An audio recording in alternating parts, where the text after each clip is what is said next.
Sejak dilantik pada 20 Oktober 2024 lalu, Presiden Prabowo Subianto aktif menemui pemimpin negara lain. Hal ini menumbuhkan optimisme Indonesia mampu berperan dan berpartisipasi aktif dalam dinamika global.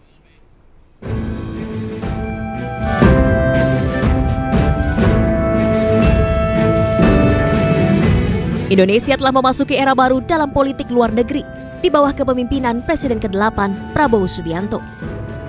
Sejak pemilihan Presiden 2024, Prabowo telah terlibat di luar negeri dengan para pemimpin asing dan menjadi salah satu Presiden Indonesia pertama yang memanfaatkan momentum selama masa transisi untuk memperkuat hubungan dengan mitra.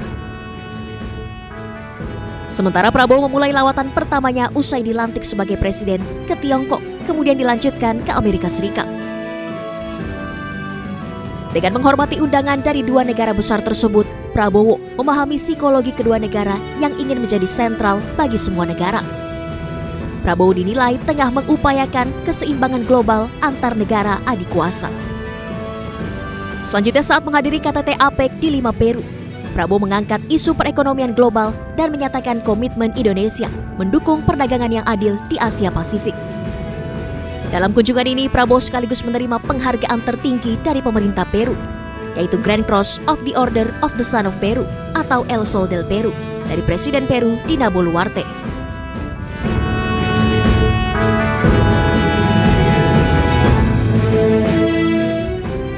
Dalam lawatannya di India, Prabowo menegaskan komitmennya untuk memprioritaskan kerjasama kemitraan ekonomi antara pemerintah Indonesia dengan India. Prabowo bahkan membuka peluang investasi pembangunan infrastruktur di Indonesia untuk memajukan perekonomian tanah air.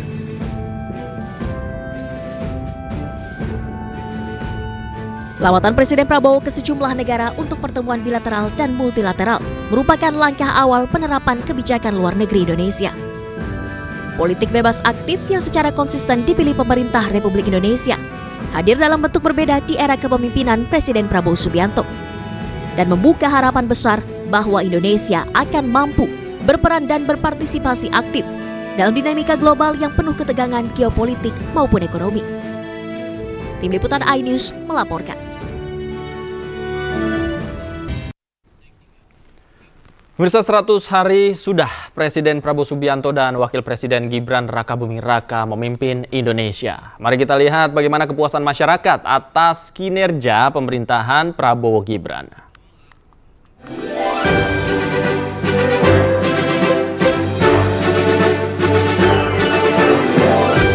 Hari ini, pemerintahan Prabowo Gibran genap 100 hari memimpin Indonesia. Rakyat pun menyoroti sejumlah kebijakannya. Lembaga survei Litbang Kompas telah mengukur tingkat kepuasan masyarakat.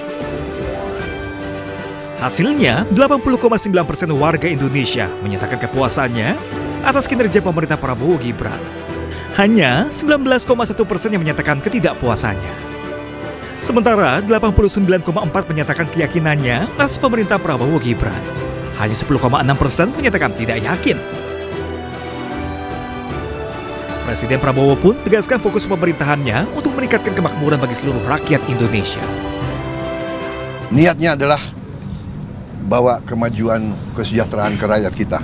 Niatnya hilangkan kemiskinan. Niatnya hilangkan kelaparan. Niatnya adalah tingkatkan kemakmuran bagi seluruh rakyat Indonesia. Penghasilan rakyat semuanya harus naik. Tingkat kepuasan yang mencapai 80% ini sekaligus menjadi yang tertinggi dalam 10 tahun terakhir sejak Januari 2015. Meski belum sempurna, namun hasil survei menandakan rakyat optimis atas pemerintah Presiden Prabowo Gibran. Tim Liputan iNews melaporkan. 100 hari sudah jajaran Kabinet Merah Putih bekerja. Rakyat pun terus mengawasi kementerian di bawah pemerintahan Prabowo Gibran. Lantas siapa saja menteri terbaik versi masyarakat? Berikut informasinya.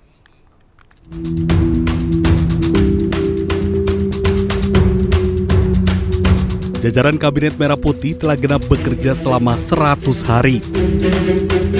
Sejumlah pencapaian hingga catatan ditorehkan oleh kementerian di bawah pemerintahan Prabowo Gibran.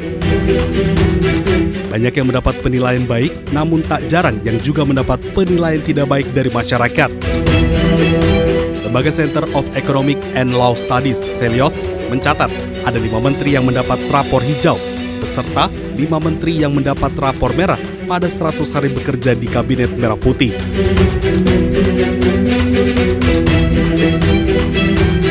Menteri Agama Nasaruddin Umar sebagai menteri dengan kinerja terbaik.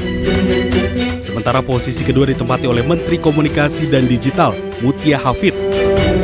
Mutia dinilai sigap dangani judi online. Posisi ketiga ditempati oleh Menteri Pendidikan Dasar dan Menengah Abdul Mukti. Menteri Kesehatan Budi Gunadi Sadikin menduduki peringkat keempat. Rakyat menanti kebijakan tes kesehatan gratis di hari ulang tahun. Di posisi kelima, Menteri Ketenagakerjaan Yassi Erli. Sementara menteri dengan rapor merah adalah posisi pertama ada Menteri HAM Natalius Pigai yang sempat mengajukan dana Kementerian HAM sebesar 20 triliun. Di posisi kedua ada Menteri Koperasi Budi Aristiadi, sementara di peringkat ketiga diduduki oleh Menteri ESDM Bahlil Lahadalia yang ingin meningkatkan lifting migas. Posisi keempat ada Menteri Kehutanan yakni Raja Juli Antoni. Sementara di posisi kelima ada Menteri Desa dan Pembangunan Daerah Tertinggal Yandri Susanto.